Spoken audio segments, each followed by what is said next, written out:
All right. So let's start. Let's pretend that we are Tell me. live recording. Yeah, I don't know. I think so I don't know a huge amount about you. I don't think, but I do know that you went into Germany on this trip. Have you met Ed before that, or was that the No. first time that you had ever? Basically, I've been, I don't know if we can call that work, but I've been launching a project of, do you remember the New Debout? The social movement in France. New There was Debout? social Okay. movement in France. A lot of states are trying to liquidify their working force. Okay. And Wait, what do you mean liquidify their working? Basically, if you compare American working force and French working force, Is this like gig economy type stuff where it's kind like, of way, okay, yeah. So basically, in France, it's like really welfare oriented, and basically like firing off people is really difficult.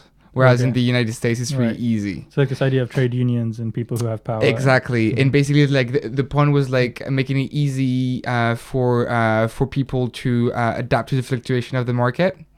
And basically it was challenging the history of working rights. Yeah. It was basically like the Napoleon like created the how do you call this the code of working with the working code. Does that make sense? Okay. Yeah. And basically, citizens started to march and to protest against this.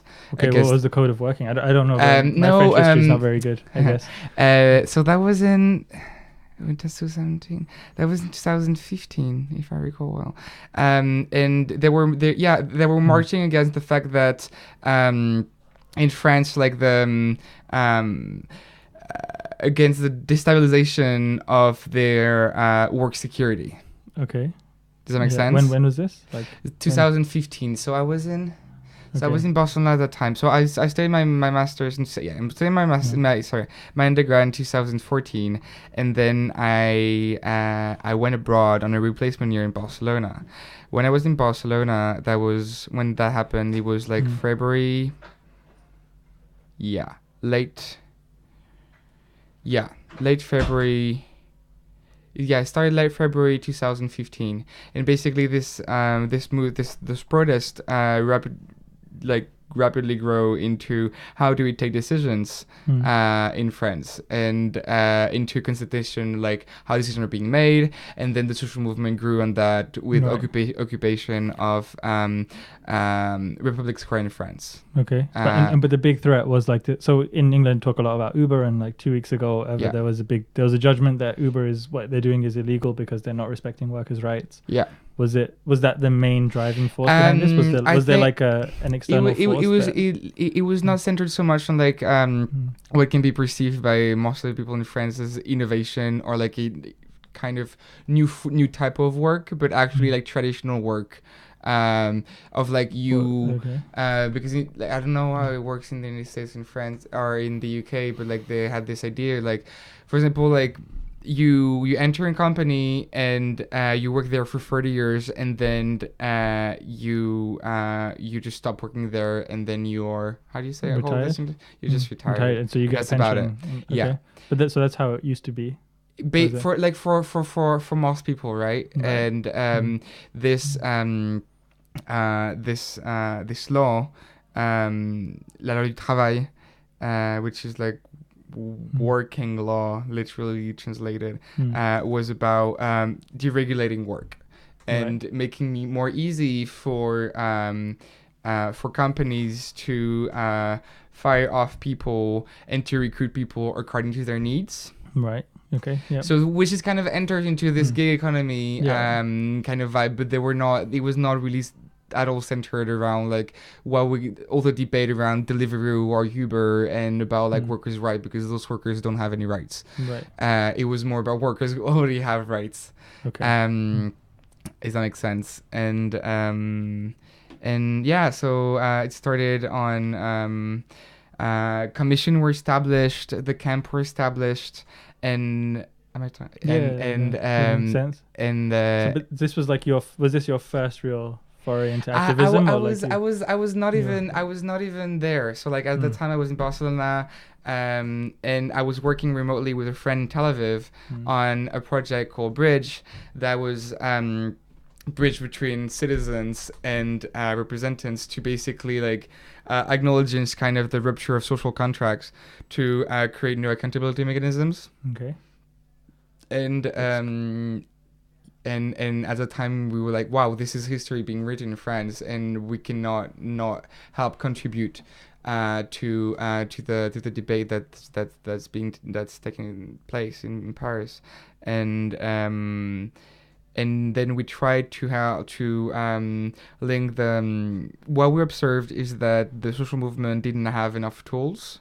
Okay, like you mean technical tools? Technical tools should be. The social movement was built around non-visible leadership and non-personalization. Okay. And they didn't have enough tools to communicate and deliberate, take decision and scale. So I think, yeah, because like one thing I've heard a lot is from Ed, I guess especially, is that a lot of these like pro-social movements are just very badly equipped in terms of just organizing people. And so actually there's an interesting point, which is in the Bernie Sanders campaign, there was a book called like Rules for Revolutionaries, like part 2 or something, and it talked a lot about one of the things that you have to do is just get really good at using free and open source tools. So like you need Google Docs, and you need like a Slack channel, and you need these like basic tools that every other like startup or company will rely on. Yeah. Open source, you mean? Yeah, like open source, like really easy to set up. You don't you don't need like crazy technical skills, but you just like, it's like in the modern day, it's a basic level of, I don't know, technical familiarity or something, because without it, you just can't organize people. And within this commission, there was all the debate, like what tools are going to use, how can they privacy aware. So there was like, I think at that time they were using Rocket Chat. Okay. Never heard of it. Encrypting communication. Right.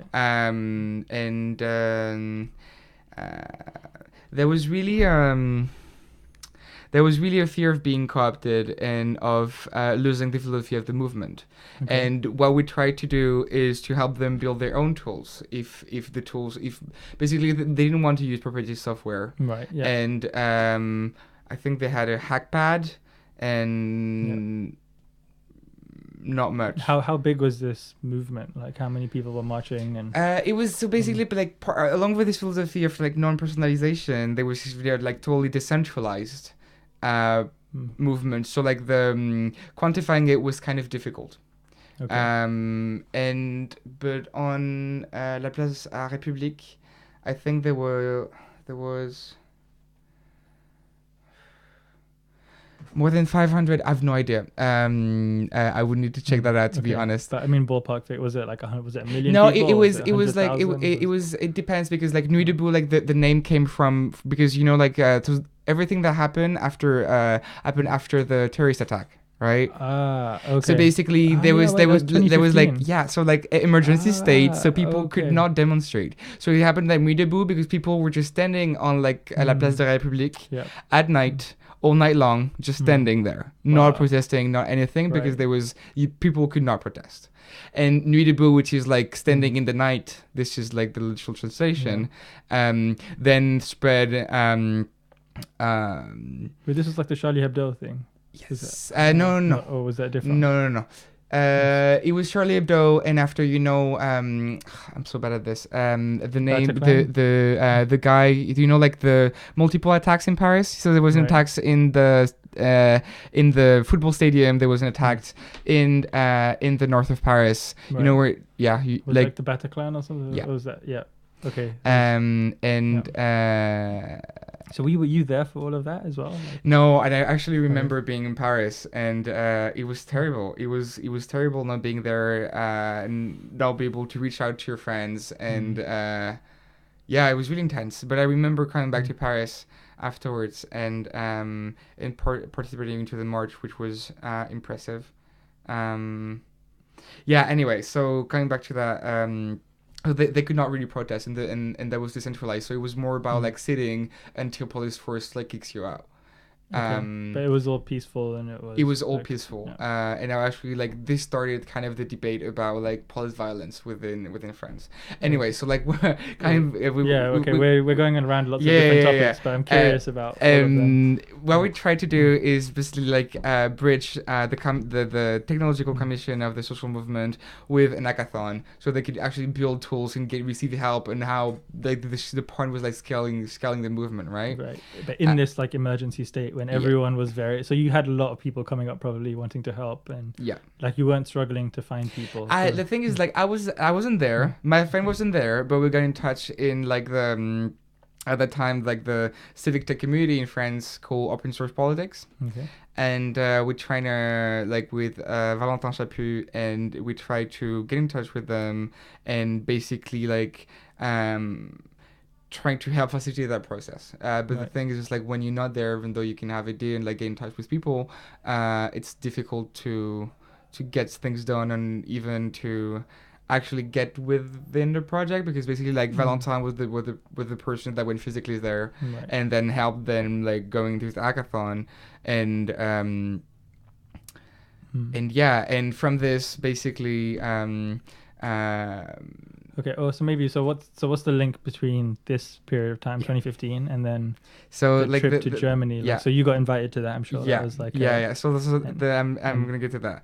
And basically from that, the other project we were building, we understood that we didn't have enough human, financial, and time resources, and I kept on and I was like fascinated by my kind of remote experience there. And understanding that on the one hand, people do not have tools that exist for them to be able like to upgrade their activism, and do not know how to use them.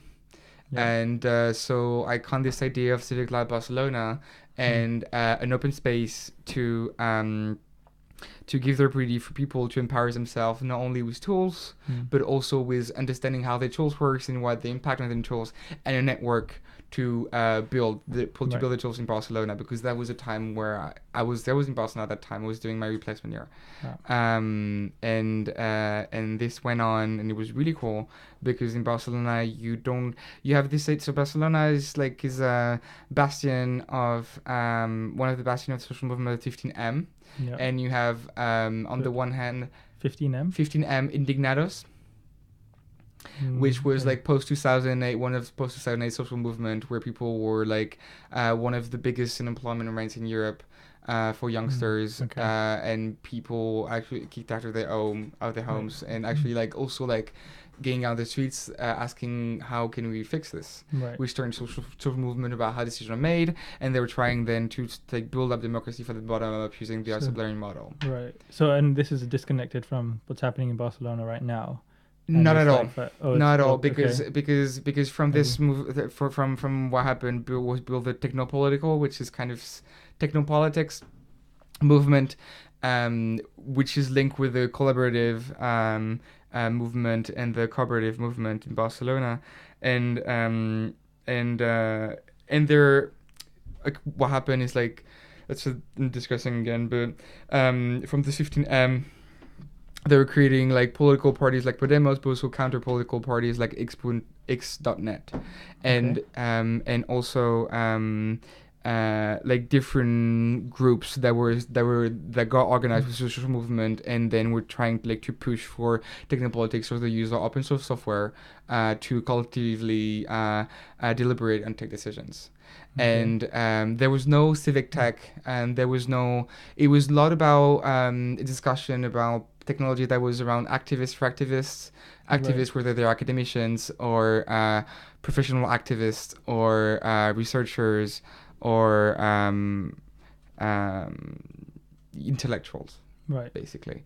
And the point was the point of the project was like to democratize. That's really interesting. It's like this idea of using technology to like, I don't know, to use a cliche, like bridge this gap. But so you guys were the main drivers of civic tech engagement in Barcelona. Like this is how we try to position ourselves, because within this idea also is like the idea of critical mass, right? Within civic, like for civic tech tools to actually work, you need a critical mass of users to make it relevant, right? Because which the is idea, often one of the things that people like get stuck on. They'll like spend like years and years building this app that no one actually uses. Exactly. It was because the past project we were trying to build an app, and here like I was not working with them, but the idea was more about okay, so there's no point in building an app because like everyone is doing an app right now, but actually like have an open space for debating and understanding what their apps are about and how we can actually reuse them to upgrade this idea of citizenship within civic tech, about like not only participating through those rituals of the electoral system, but on a daily basis. And also, social movement. Like I'm a parent, or I'm a mom, or I'm a dad, and I have 2 kids in the job. I want to protest. I want to participate within the public sphere and within what's going on, but I just can't. And technology would be actually a great idea to like reduce the cost of participation, increase your impact. So like this is how it started. And how long were you in Barcelona for? 1 year. So I started the project 4 months before I left. Which is kind of, like when you have an idea and you're just like, oh, this is the moment. Yeah, you just have to do it. And I mean, it's probably better that you did it than totally agree, because it was so we had this like different events talking about like what is open source, what is the difference between open source and proprietary software, like what does it matter, what is civic tech? What does it matter? How does it link to like the maker movement? How does it link to the collaborative economy movement? Right. And also because the idea is like we cannot like on the one hand you cannot get to systemic change of political system only with technology, but you have to think this, which is like with also the economy within the framework that is a city. Anyway, you know what I mean? Yeah, it's like mixing lots of different layers, and you have to be aware of. So actually, I have a question for you, which is basically, so given the various different experiences that you've had, like with France, and very obviously intimately connected to what's going on there in Barcelona, and now in London, you're around kind of activist communities. I guess Newspeak is not super, like it is somewhat activist. Do you have any, like, if there are any learnings that you've picked up along the way, or if you had to give like advice to activists, is there anything that jumps out immediately as this is something that everyone should know and a lot of people don't know this?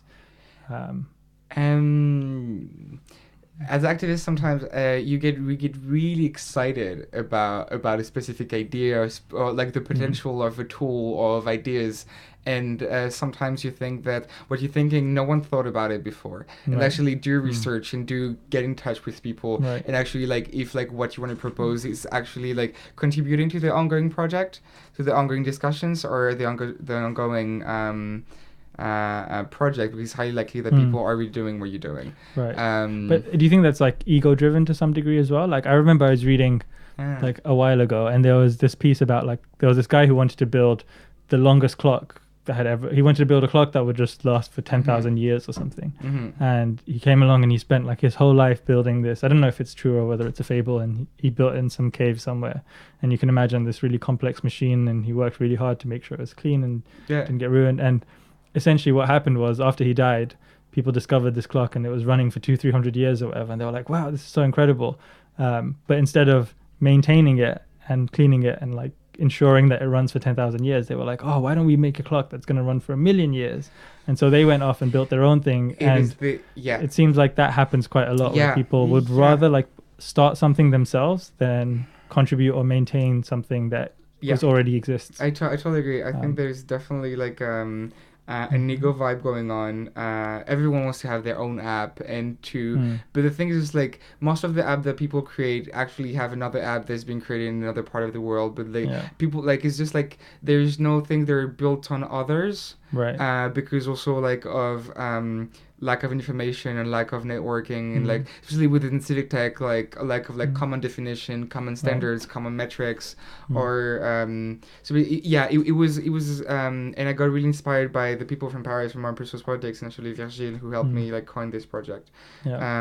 So after that I went to Argentina, came back, still worked on that, and we had different projects. One of the project was gender and technology, because the point was also like we cannot build, like we cannot get to a systematic change without thinking only with politics, but also we cannot get it if we don't integrate people who are constantly marginalized from the public sphere.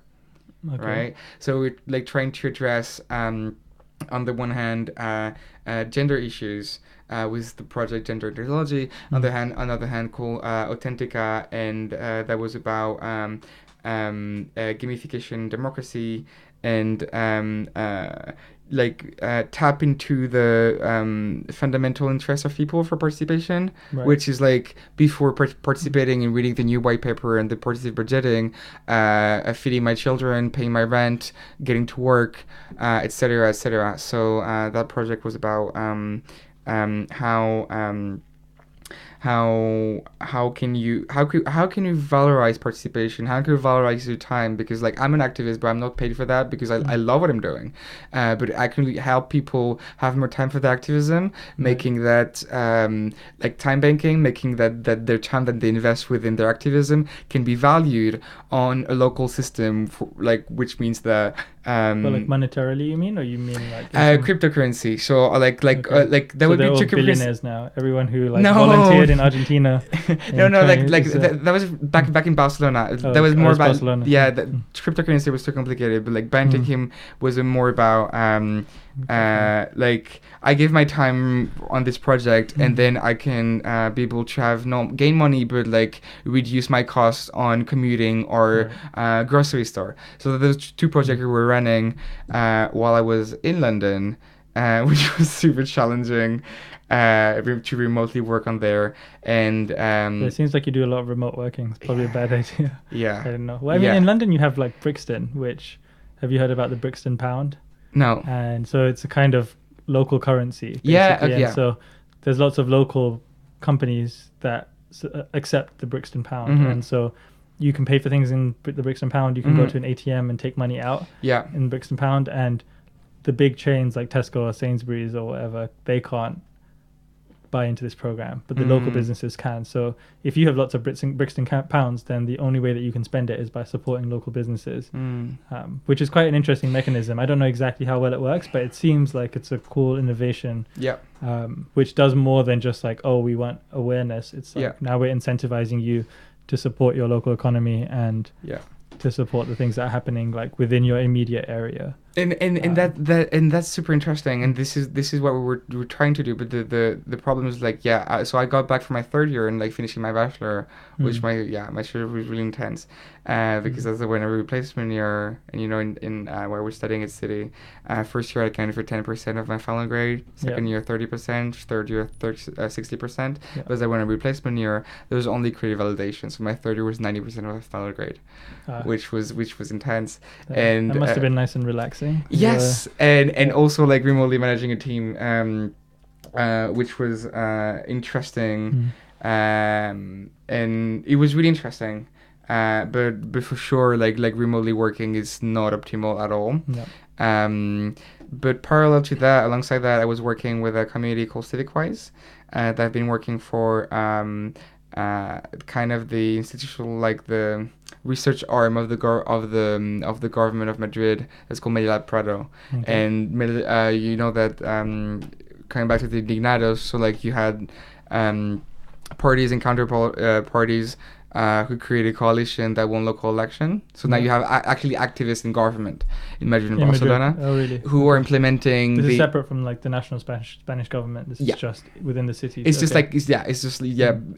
big city government who are taking this idea of parliamentary model of democracy using technology at the institutional level, and they've been using this platform called Decide Madrid, when you have different process of participative democracy and direct democracy. Oh wow! And so they actually like ask the public like, what do you think we should do? And so I've heard a lot of people talking about. It's really ideas. Cool. It's really. Does it work well? And it's starting, because the idea is also like to open a space for participation, actually having a representative amount of people. But do people participate? Like do people enjoy participating? Do they? Because one of the complaints that you hear is like you and I can sit and debate and deliberate and come to decisions or whatever in the best way that we think possible. But if the people who are actually in power don't care about this, then all of our discussion is kind of meaningless.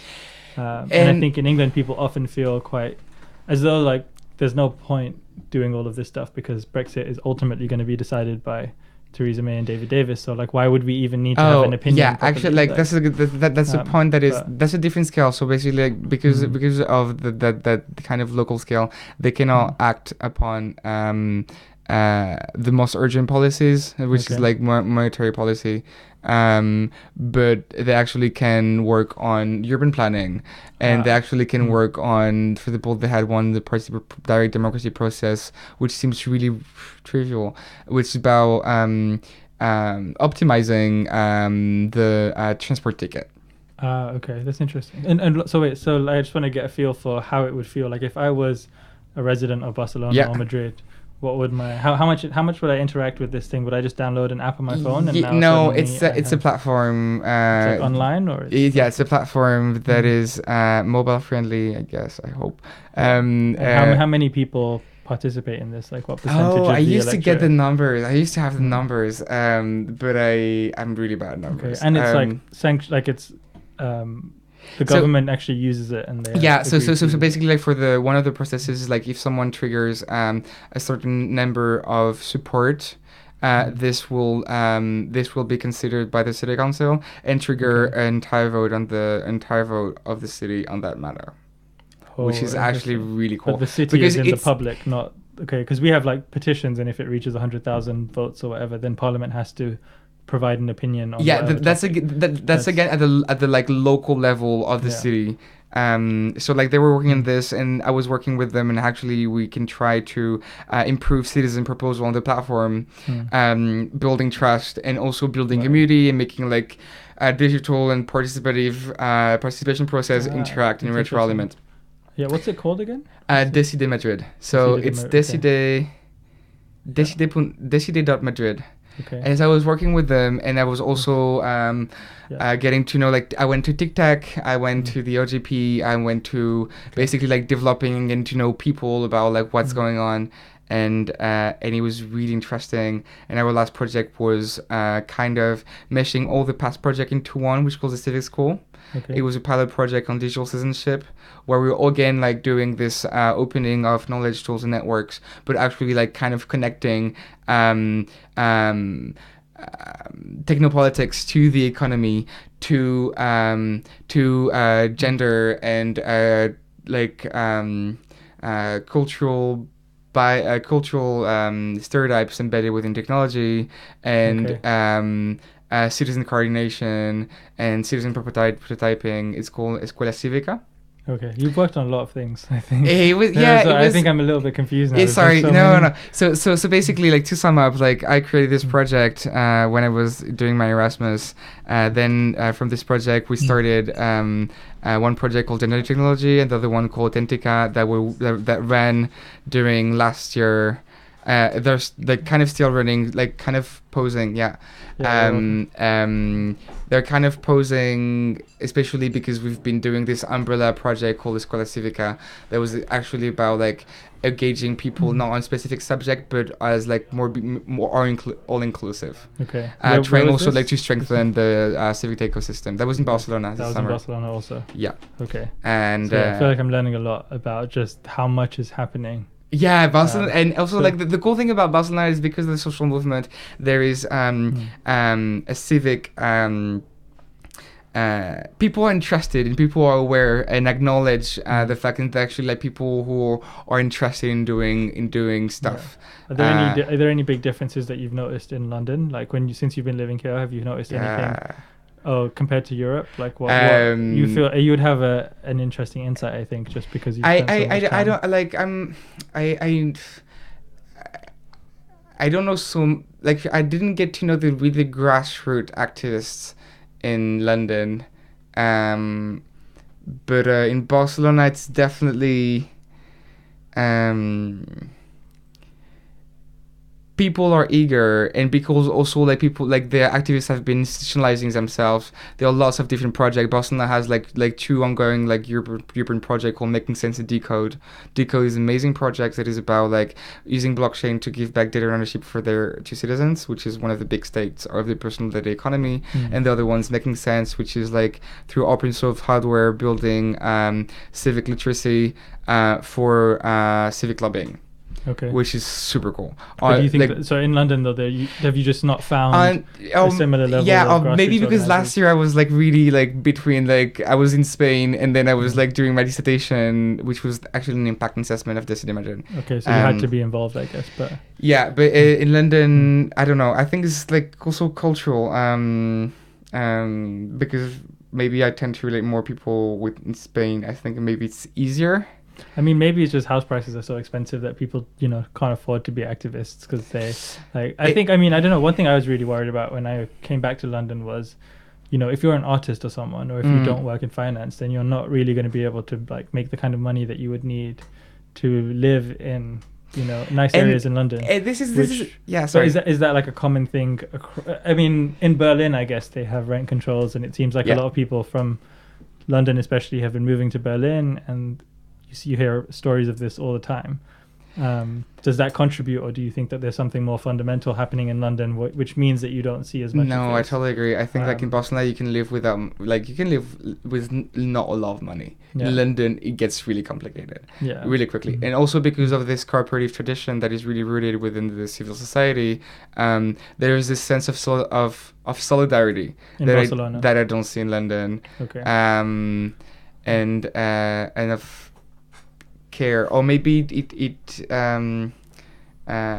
it develops differently and I don't have an eye for it. I don't know. Well, I mean, I think one thing I've heard a lot about from people who come to England from afar or from other places are that they feel like British people are very cold, or there is this standoffishness which could be seen as stiff upper lip. Yeah, I mean, it's like you can interpret it in different ways, but the way that I heard it was like it's a coldness and there is this kind of disdain towards other people or something, or a desire to be alone, or a desire to be individual.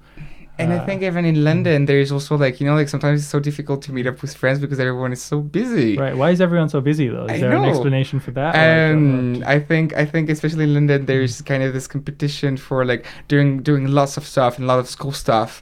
Okay. And also the city's big. I don't know. On the other hand, everyone is busy with work, and I think the city is really demanding when you want to have a social life, professional life, and potentially like activism on the side. It gets really complicated really quickly. So I think one thing that a lot of Londoners struggle with is envisioning how it could be different, right? Because it's like, do you have a sense of that? Like, could you have a city like London that wasn't demanding? Because then would you lose all of the things that makes London so vibrant and special? If you didn't have people working 18-hour days or whatever, then like is it worth it? But in the end, do you see those people around? Right, exactly. I guess on Friday nights you do. Then it would depend what kind of what are you looking for. That's it's a bit cheeky, but no, I think it's a fundamental difference of scale. Barcelona, you can cross the city center in like 15 minutes by bike. And it has like it's way easier to find your tribe, if that makes sense. Okay. Whether it is an activist tribe or like your just because of physical proximity, maybe.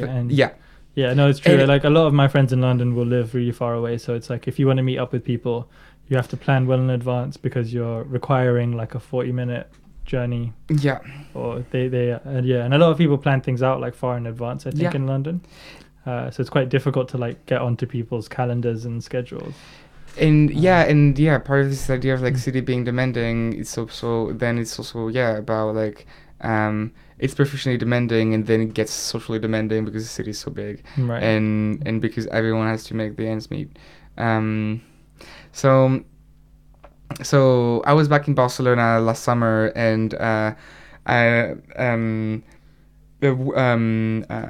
woman that I've been connecting with and she's working like design collective. really cool. And she was working for the POC21. That was kind of the alternative event to COP21 that intended to build open source and sustainable technology to address. COP21 was climate change? Yeah, COP21 was the Conference of Parties 21, and that was in Paris. And POC21 was just like proof of concept. So they flipped it around. That's quite clever. I like that. Okay. It was really cool. Yeah. COP21 was huge, though. I think I know a lot of people who were fundraising. It was huge, but really institutional. And I think this is what they've been trying to address also with the OGP, which is like open government partnership. So it's kind of like the kind of COP for open government, where they actually try to bring to equalize between really institutional and formal negotiation and bringing a wider and sometimes more representative sample of civil society and citizens. And yeah, she was working on this project, and there was this Anya. It happened through Facebook, and Anya was saying like, "Hey, we have this camp for activists to work on the political state of the European Union. Do you know anyone working in Spain on democratic innovation or civic tech?" And she recommended me. Okay. And we got in touch. And closing the loop, you see. Okay, yeah. And finally, we're coming back to the so this is now we're getting to Germany. Now we're going to Germany. Okay, wow. We've been all over the world, I think, in this conversation. All over Europe, at least. Well, the question would be, is it like the UK part of Europe anymore? But let's not get into And I got an interview, and she was really interested in this aspect of building digital literacies and actually thinking about the next step of technological empowerment. Okay. So I got invited to spend less than a week in an amazing co-living space near Hamburg, where I met Ed, and I met a lot of people. It was people from all over Europe, from Azerbaijan to Spain, to Germany, to the UK, to Austria, to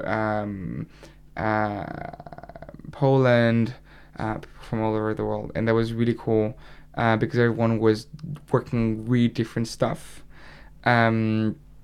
And for example, there was a big advocate for the basic income, a guy that created his own basic income. Okay. And that is now advocating for that. There was a running deputy for a new technological party in Germany. There was this woman from Azerbaijan that was leading citizen empowerment project related to art, but that was undercover kind of political critique of the system. Okay. Sounds intense. Yeah. It was really interesting, and it was like taking people to the forest for less than a week without much internet or any cover at all, and actually take some time away to actually reflect on what we're doing. Yeah. And connect and be able to have collective understanding about the democratic deficit within the European Union at very diverse scales. Okay, that's interesting. I mean, because usually when you go into the woods and stuff, I think there is a transition that happens. Mm-hmm. And did you feel that? Like, how quickly did that happen? It was cool. It was called the Open State of Politics, and the amazing stuff is that it was fully funded. We even had a taxi picking up from the airport, which I find really fancy. No, you deserve it, Paul. Stop it! Yeah. I'm gonna blush. And when you become super successful, you have taxis picking you up from everywhere. But I think because we were all activists in a way, so I think everyone was impressed.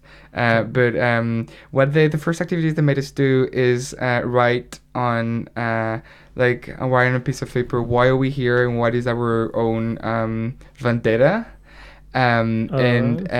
That's an interesting choice of word, vendetta. Yeah. Okay.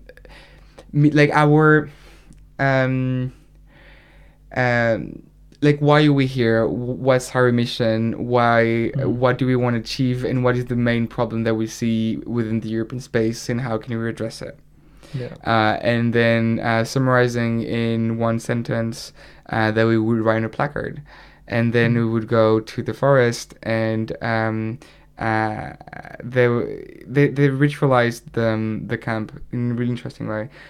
So we had all our placards, blah blah blah, and we threw it in this, like, we were in a circle, and we threw it in front of us, and we dropped our placard, and then we went through a citizenship ritual. Okay. Yeah. Sounds like okay. Citizenship ritual. It was just like going through a tunnel. That I think it was just for the symbolic. Going through a tunnel. At the end of the tunnel, they gave us a passport and a necklace.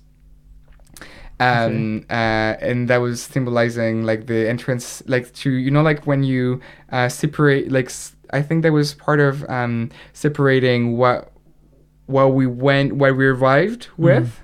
To create a clean space. Oh, interesting. So you threw away the placards. For collective learning. And then we had, like, 4 days of every day started with meditation. A 4 day of living together, speaking together, connecting together. And at the end of those 4 days, it was really interesting. We had a party, and at the end, like, coming back from the party, there was this route, and they put all the placards back. And my interpretation. As you were leaving. Okay. Exactly. So, like, my interpretation was like, so that was your experience. That is yours. Right. And this is what you came with, and you can either pick it up and keep your mission going, or drop it, or maybe help someone take his, like, lifting his placard up, or you know what I mean. And most people take their placards back, I guess. No, it was all symbolic. Okay. It was all symbolic. I wish I've done that though, but it was the airport and stuff. It was but that was symbolic, and that was a really beautiful experience. I've never connected to people in such meaningful way. What kinds of things did people bring? Like, what were the big issues there? So it was about. That was about, some of them were really, like, to what I do, which is, like, democratizing the access of technology, building spaces for civic technologies to build their project. Were a lot of people talking about, like, economics and pure economics, like, kind of the Yanis Varoufakis style of, like, the fundamental problems are, like, there's a lot of interesting economic thought, which is basically, like, everyone in the West is confused because we have all of this wealth, and yet we don't feel very wealthy, right? It's like you have, in theory, all of this money on paper, like your house is worth whatever, or or you pay, like, X, you pay enough rent to feed someone in Indonesia for a year or something, whatever, per month, and yet you're still living in a tiny little box room where the conditions are much worse. I mean, I don't know whether people were discussing this kind of thing. I think that might have been indirectly addressing the idea of basic income. Okay. Yeah. There was also, like, this. I don't think there was, like, exactly what you mentioned. Okay, or maybe I'm trying to get a sense of what scale of problem, like, were the problems, I have this really specific issue within my community, which is, like, that these two people don't like each other and I have to negotiate with them, or is it, like, in 100 years, what does Europe look like, and how do we make it, like, what kind of scale was it was whichever scale is most relevant to the issue you're trying to deal with. Okay. And it was, on the other hand, it was really, and this is, I was finding the beauty of it, it was really a space for appropriation, and without any pressure, and without to deliver anything, to help build your project, or even not at all. Right. Which was my case. Because it was all about, like, understanding that your activism is really linked to your own self-development. and that, for example, what we identify is like the collective burnout within the activist community. And at that time, I was experiencing a burnout from my project with the problem that we were trying to deliver a quality product, but because participation voluntary, it was thus unequal. And when people were like not doing their job, I was doing it for them within the so meaning that it was basically it was a space for you to grow and to help you follow up the leadership that you've been starting in a way. Right. Does that make sense? A little bit, yeah. I think what you're saying about activist burnout, I think makes sense, because people like work really, really hard, and there's often very little reward, it seems, and you don't know. And it's very uncertain. So it was, for example, like there was like, you remember there was the this international economic conference in Hamburg not so long ago, and there was a set of artists and activists who've been doing this performance through the city about people in clay moving around the city, and just right before the start of the conference, they were like pulling themselves out of the clay. It was really symbolic. It's like kind of like a birth ritual or something. Yeah, and everyone, like the clay was obviously really neutral color, and people were people who were like freeing themselves from the clay were all like super colorful outfits. And for example, this is one of the example of people that have been working within the camp on how to build a collective identity within the activism that we do, which is kind of on the continuum of data activism, but I agree with you. I like it's true that there's some things that might not have been investigated enough. Well, so actually, I have a point, which is maybe you have thoughts on this, which is quite interesting. So at university, there was like the biggest activist campaign I think that I saw while I was there was called Divest Harvard, which was basically like we want Harvard's endowment to stop funding fossil fuels and to move away from these kinds of like dirty investments. And it'd been going on for years and years, and there were like small wins and small losses and all this kind of stuff. And on my graduation, the president of the university spoke, and she was basically like, why aren't you guys more activist? She was like, why aren't you need to be fighting me harder, which was like, no, you have that reaction. But it was interesting because but she said it it wasn't in a derogatory way. It was like in a form of support. It's like, I really support the things that you're working hard on, which was kind of which was interesting because she was in some ways the person that they were fighting. And yet at the same time, she was saying like, no, I really want you to succeed, and like you should be going harder. And she was referencing moments from her own youth and like talking about when she was in that position and the kinds of things that she wanted to fight for. And I thought that was really interesting, because do you feel that there is a sense of activists feeling a bit lost, or as though they don't know quite what they're doing, or like activists from previous generations had maybe fewer qualms about the kinds of techniques that they would use, or felt like more equipped in some ways?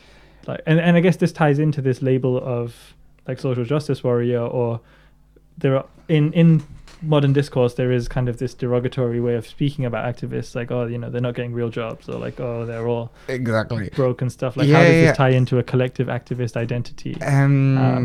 I agree. And is it difficult to like sustain the moral high ground or something? Exactly. Right? Like, how long can you sustain yourself? And also because I think like not any activism is perfect, because sometimes within your activism you also tend to reproduce what you're, you know what I mean, when you try. And no one's perfect. You know what I mean, or when you're trying to have like new modes of governance, but you indirectly reproduce hierarchical division of labor in a way, right? Or and it's difficult to forgive yourself in some way. Like if you're if you're a capitalist, it's like, as long as you make money, then everything is forgiven in some way. Sorry. No, it's like I move too much, but no, I agree. It's difficult to keep the momentum up. Yeah. And to keep the emotional engagement, because it depends on what you're fighting for, but sometimes like things are really long and need a sustained engagement from critical mass, coming back to the idea that we talked about in civic tech. Yeah.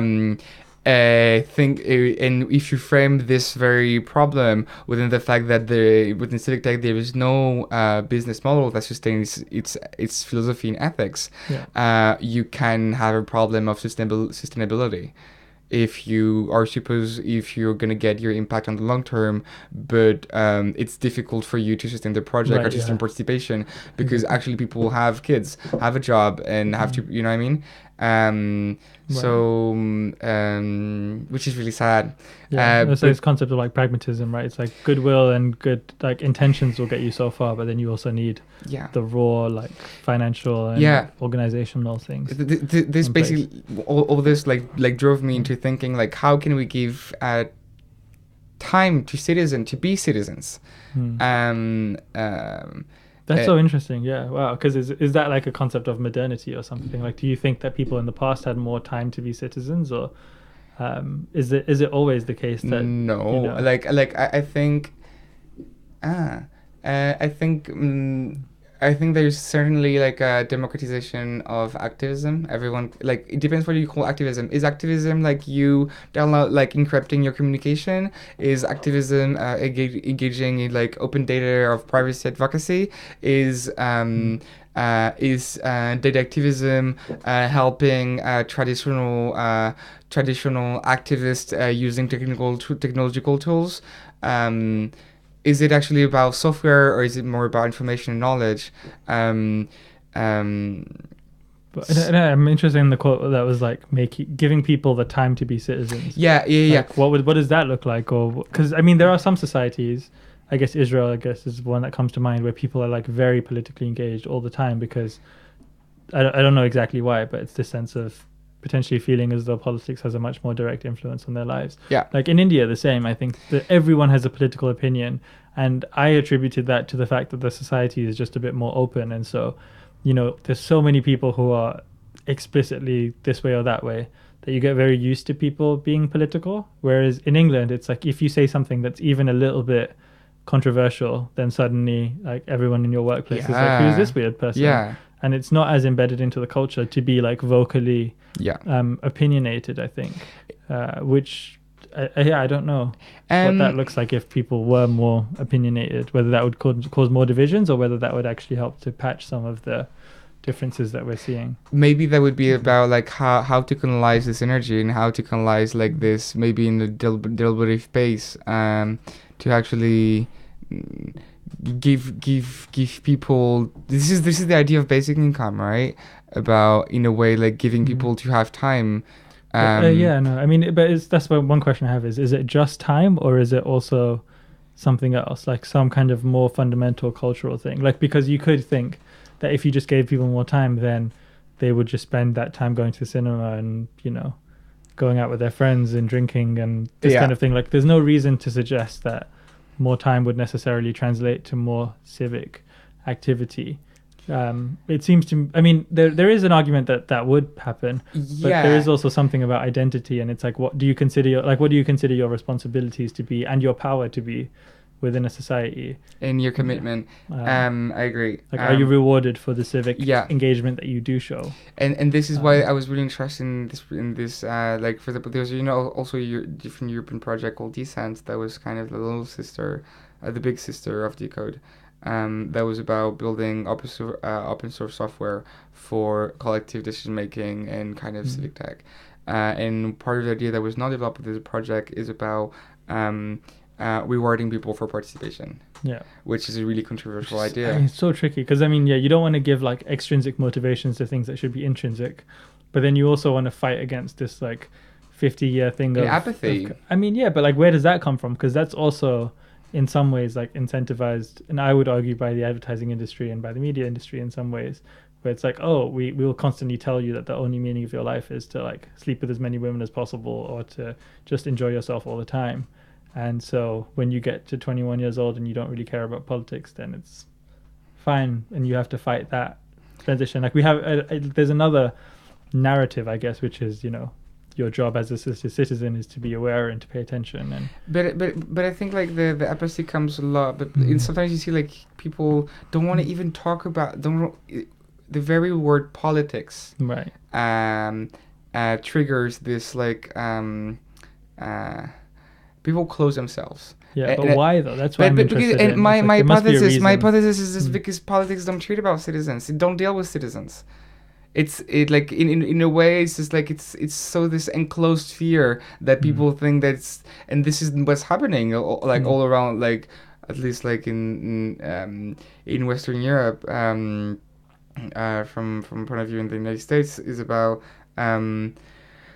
people are corrupt, they don't represent us, like broken social contracts. So like this is where we like what happened in France is in all the last elections, like people tend to elect people that don't come from the political apparatus, but that's just a perception because they do. But that doesn't seem like it needs to be the case, right? Like I think that you can live in a world in which people are corrupt and all of those things are still true, and yet people are still engaged. So I don't know exactly what the answer is. Like I'm not sure, but like it doesn't seem like a necessary connection to me, because why aren't people enraged about the amount of corruption? And I think part of it is this disconnect between like the people that are in power and everyone else. And I don't know exactly like whether it's a cultural thing or whether there's this, unless you went to Eton and you were part of the Bullingdon Club, then you're not really invited to participate. I don't really know. I don't know like whether the apathy comes from powerlessness or whether it comes from a cultural set of values or whether it comes from like, I mean, one argument there's intersection. One argument is that the world is just more complex now than it ever has been, and the things that will influence your life today are much, much bigger. Like a decision made in China could have real significant impact on the price of the things that you buy on a weekly basis, right? Which is kind of weird to comprehend, because you're like as an individual, it's very difficult for me to be able to synthesize information from all over the world and, all of the butterfly wings flapping in Cuba or whatever, and somehow, piece together a coherent vision for what I want. And so a lot of people are just like, well, we're kind of just powerless and we don't engage for that reason. I don't know if that's true. Maybe not. But at the same time, you see that every 5 years there is like people go like a bigger amount of people going on the street, right? Yeah, that's true. So the idea would be like to not only just people like bursting out like kind of like this like a really intense emotional climate for a dedicated period of time, but actually like having sustained for more impact. I don't have this is what I'm currently investigating. Oh yeah, no, but, I don't expect solutions. Like from my research was the impact assessment. It was about like in a way like is the platform actually improving democratic participation, opening the scope of participation without reproducing inequalities, right? Right. Is there social justice? Well, in a way, we see that. And the prediction is that it kind of reproduces social inequalities. You mean technology does, or that platform? I can't talk about all technology, but okay. And specifically, and cool. All right. Well, it's also 11, so we should and basically like there was on the idea was like about technological empowerment, and the second idea. Yeah, probably dead. Oh, is it a camera? Yeah, it's recording. Oh shit. Well, it's probably dead. All right. The second idea, just so we can finish. And the second idea was this, because if maybe someone who's hearing this someday had this idea on it, I would love to have some, and digital rights, which is the second thing about actually meaning building of a new citizenship that would actually build the commitment and the engagement that we were talking about. Right. What's digital rights? Like, is this control over people's data, or is this? Yeah, like digital rights about one example would be data ownership. Yeah. Which that's interesting, and yeah. And I think just in the context of what we're talking about, it's quite interesting because I've heard about data ownership as this idea of, well, it's just silly that Facebook has all this data about everyone and individually we don't. So we should be able to like pay for things with data, right? It's like, oh, like I want to buy this thing, and if you want marketing information about me, then you should give me something in return. It's like we're producing the most valuable value on the internet, but we don't have any say in how is it used, how long is it used, when is it used, who's using it, for whom, and digital rights can be data ownership or privacy or the right to be forgotten or basically like everything that would mitigate the development of digital inequalities. Right, yeah, people really should be working on that. I think people are. I haven't seen huge progress, but it seems you like should decode. Right, decode. Okay, because it's basically the problem is like a standardization problem, right? It's like if you can build a protocol where individual users have control over their data and have like permissions or have control over who they share it with, and that information is valuable enough that companies would rather use that protocol rather than using their own one, then eventually you kind of transition away from this centralized model where a few companies have everything and everyone else has nothing. This is the idea of decoding kind of digital commons, which is really interesting, but I'm not sure we have time at all to delve into it. I don't know. Maybe I think we should head down. Maybe it's been 1 hour. I know. But that was great, man. That was great. That was really intense. I feel like I learned a lot. Like,